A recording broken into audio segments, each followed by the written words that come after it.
This is Hidden Killers with Tony Brueski. Here now, Tony Brueski. If you've watched the Amy Bradley documentary on Netflix, you probably have a lot of questions. And so do we. So we're going to talk about it here and break this thing down into four different parts. We're going to talk about the vanishing point, basically, breaking down the timeline and what doesn't add up about it. We're going to talk about the theories that are still floating out there and the ones that really you can punch holes in and it looks like Swiss cheese. And then the sightings, we'll talk about that. Coincidence, a cry for help. Was it her out there? What did it all mean? And what now? Who's accountable? We're going to break it all down into four different sections. Carol Hughes and myself, as we're going to discuss this Amy Bradley case. It all begins, if you hadn't heard about this yet or watched the Netflix special, here's the very quick cliff notes. She was last seen on a cruise ship balcony just before sunrise. 45 minutes later, she was gone. There was no sign of struggle, no splash in the water, no CCTV footage, not a single damn clue.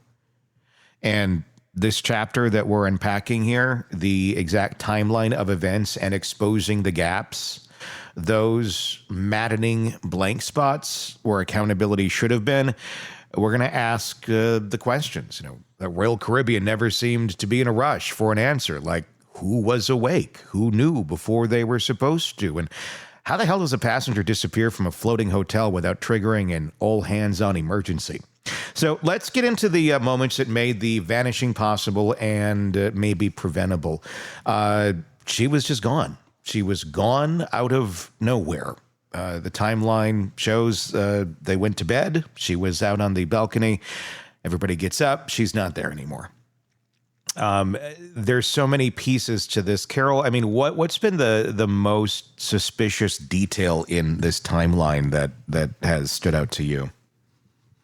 Well, there's a couple things that bother me about this. One is actually, you just mentioned the way Royal Caribbean handled it. Mm-hmm. Because if someone did fall off the ship accidentally or intentionally or whatever, there would be an emergency. We hear about that all the time. Mm-hmm. And, you know, there was recently a man and his young daughter, she had fallen off the ship and he jumped and actually saved her, and both of them made it. Mm-hmm. That ship didn't just go, okay, well, don't tell anybody, we're just going to keep on going. Yeah.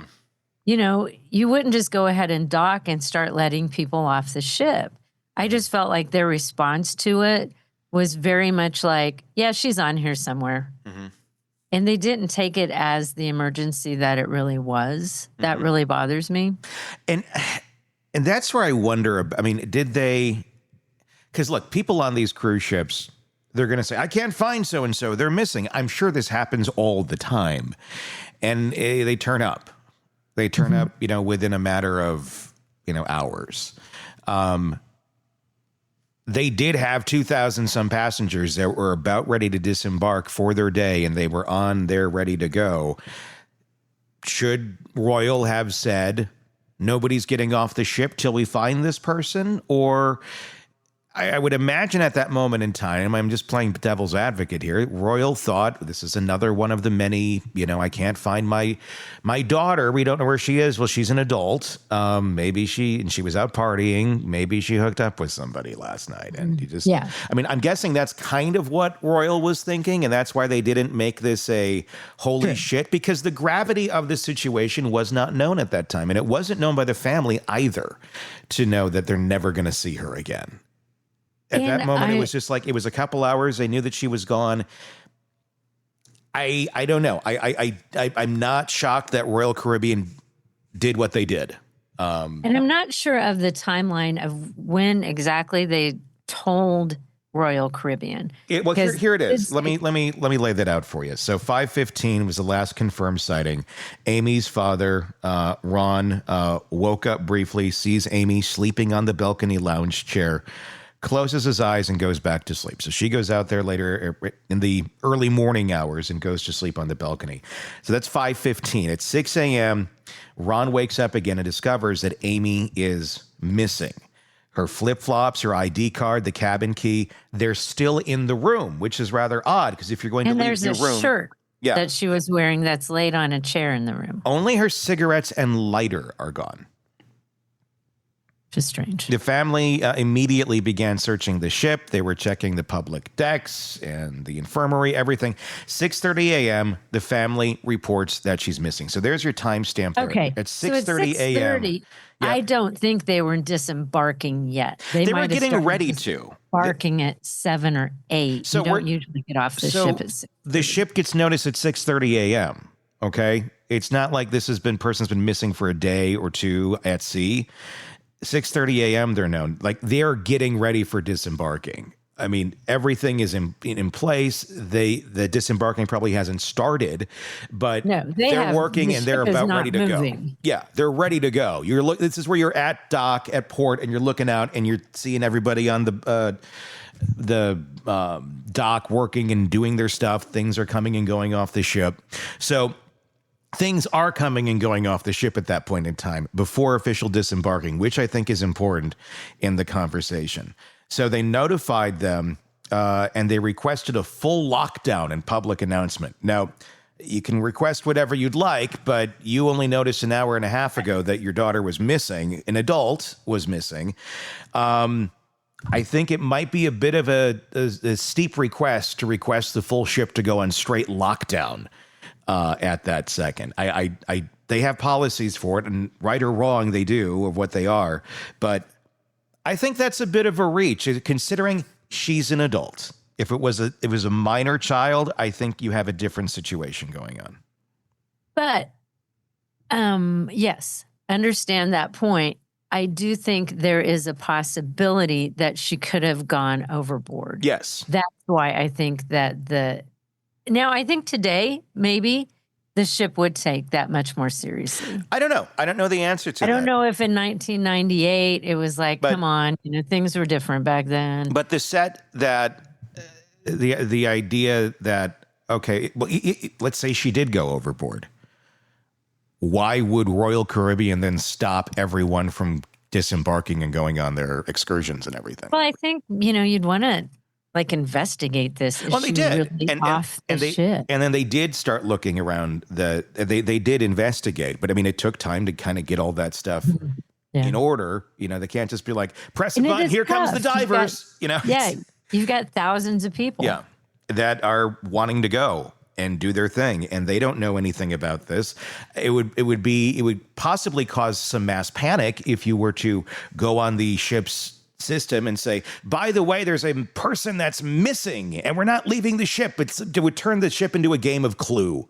And rumors would start, and oh my God, there's a killer on board, even though that's not remotely what they would have announced. And it would have caused panic.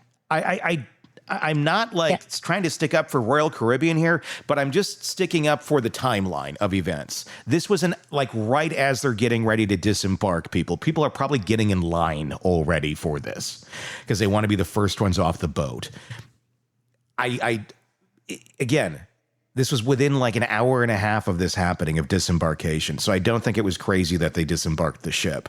Again, had this person been missing for the last day or two or something at sea, and they're like, okay, I think you might have had a very different story on your hands. But I really feel as easy and as much as you want to find the villain immediately and go, you screwed up here, I don't know that they did at that moment in time. And this just popped into my head. By allowing people to disembark, knowing that information that someone's missing, you could be finding that person too. You're making sure that she's not one of the people disembarking. Yeah. Because she would have scanned her card just like she did to get into her room. You have to do that to get off the ship. And it could also alert if somebody's taking off a large suitcase and they're going to St. Martin or wherever they were going, it would be like, okay, there's a person with a large suitcase. Let's, and it could have given him some necessary information by allowing people to disembark. Well, and at the end of the day here, they scanned through everybody who went off the ship. So they didn't see her there. But let me just finish it. The employee exit, maybe. Yeah. Maybe but so they scanned everybody that got off the ship.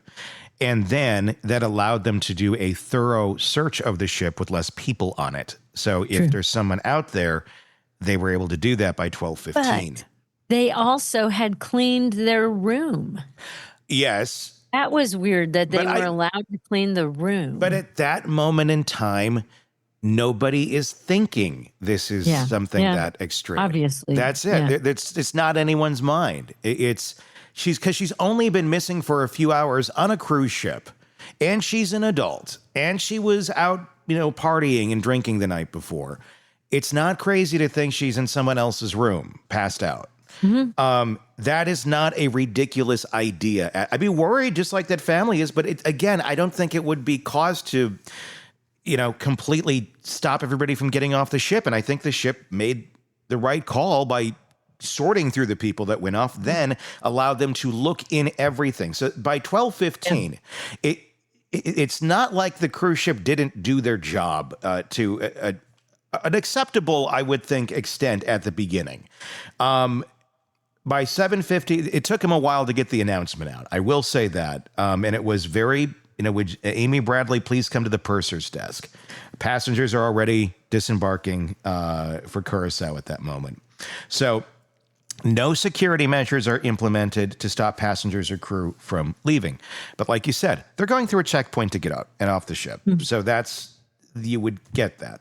12:15, the crew begins the official search. And this is, I forget what it's called officially on a cruise ship, but it is something.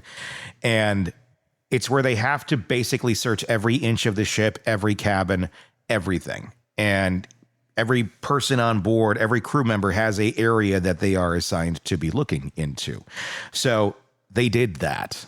And she's not found on board. It wasn't just let's just stroll through the casino and see if somebody's, passed out underneath the roulette table. It's a thorough search. When they could not find her that way, again, this is 12:15.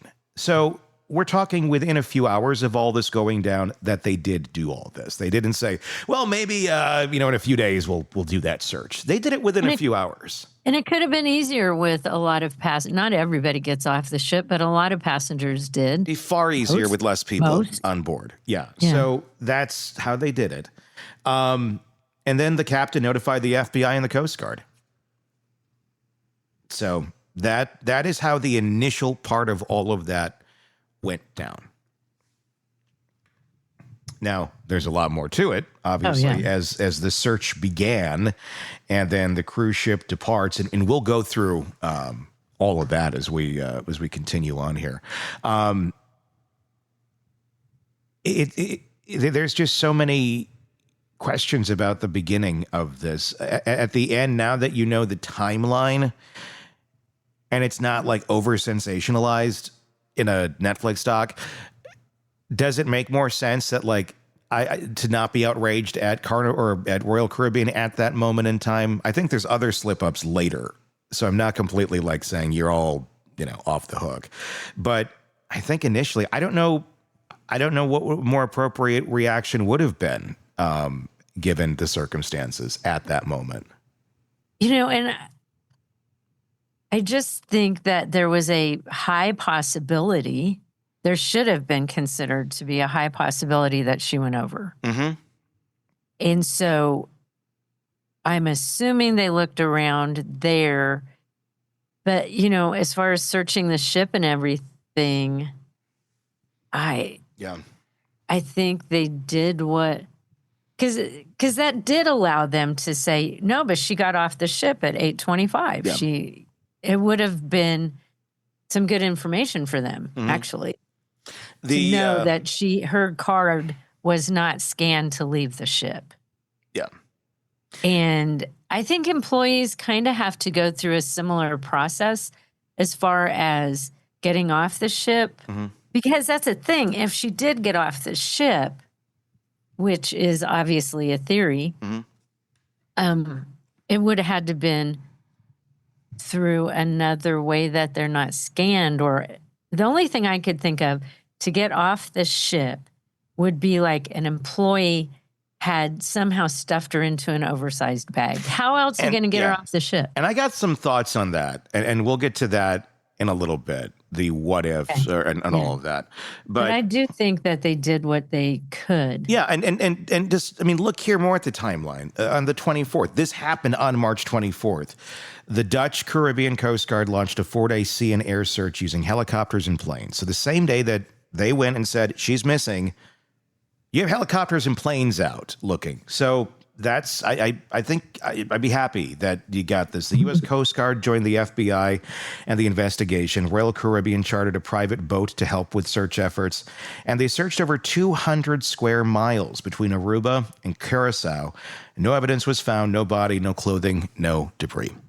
They looked, they dived, they did everything by the ship too. Then the 25th, well, it's time to leave port, and the Rhapsody of the Seas left port with all passengers except for the Bradley family. They stayed back. The FBI began interviewing passengers and crew at the ship's next stops at St. Martin and St. Thomas. And the man, the guy that she was dancing with and hanging out with the night before, who's known as Yellow. He's the band member that was in the lounge earlier. He is questioned by the FBI and reportedly passes a polygraph. Then on the 26th, the Bradleys are still in Curacao, distributing flyers and searching on land. A taxi driver reported seeing Amy that morning near the cruise terminal. So this is like one of the first sightings reported of Amy, like immediately. Asking urgently for a phone. Curacao police and the FBI followed up, but they didn't ever get any solid leads.